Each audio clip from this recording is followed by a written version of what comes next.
আব্বু আমি কোচিং এ গেলাম। আচ্ছা যাও, দেখে শুনে যাও। যুগ জামানা যে অবস্থা দেখতেছি, কও মেয়েটা বড় হয়ে গেল, বিয়ে শাদী দেওয়া লাগবে। বহুত তো খেমতি দেখাস, আজ কোনে যাবো? চল তো কাছে নিয়ে যাবো।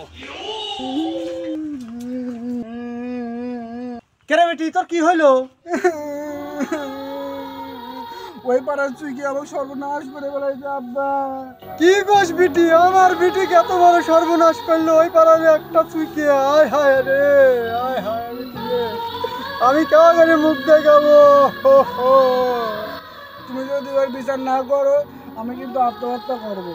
এ বেটি, তোর ভাই আসতিছে, তোর ভাই আসলি পরে যা করা করবি নি। তুই চুপ থাক, আগে কিছু করিস না, নিজের জীবন আত্মহত্যা করা মহাপাপ। আরে বেটি, তুই কি করলি রে? ধর্ষণ করি মারি ফেলাইলো শালা, সুইকে শালা, শালার ফাঁসি উচিত।